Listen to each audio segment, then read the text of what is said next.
Over the past year or so, you've probably heard a lot about texting and driving. And if you've been keeping up with the news, you'll know that it will be illegal in Alabama very soon. Here to tell me more about it are Representative Bill Poole and Terry Williams from AT&T. Guys, thank you so much for being with us today.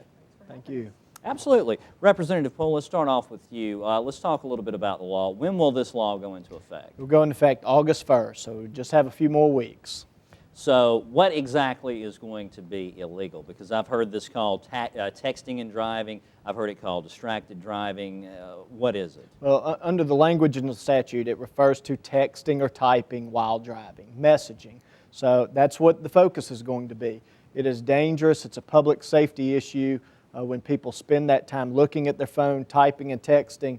Some statistics, I know Terry is going to point out a few as well, but you have 23 times more likely to be in an accident when you're texting while you're driving.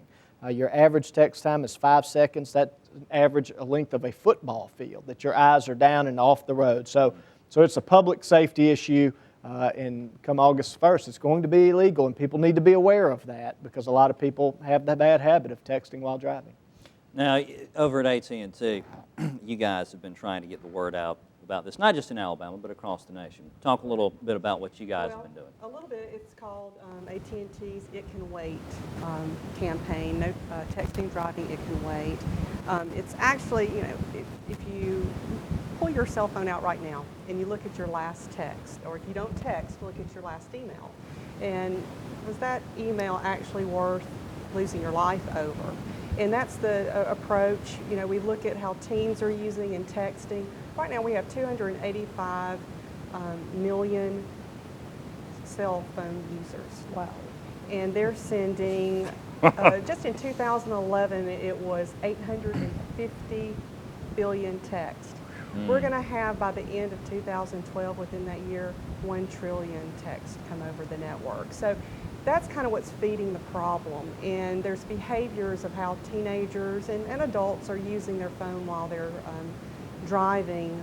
There's 97% of teenagers that we surveyed know that that's not the right thing to do, but only 70% think it's okay to do that while you're stopped at a red light. Well, if you look at statistics, the National Safety Commission, there's reported 12,000 fatalities within an intersection. So what AT&T has done is we have on our website at att.com/itcanwait. It's a package. It's full of documentaries, how the consequences of texting and driving, and how you have to live with those choices that you make by picking up the phone and using it while you're driving.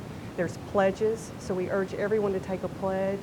You can look through, parents, teachers, students, any way that you can publicly recognize. We find out that works the most. So we're going into schools, Rotary clubs, different places to actually talk and have our own programs. So if anyone in the area is interested in doing that, feel free to be able to contact me, maybe through the station, and I will go in and talk. We talk with high school driver ed classes and just tell them about the dangers. All right, super. Guys, thank you both so much for being with us. Thank you. Thank you.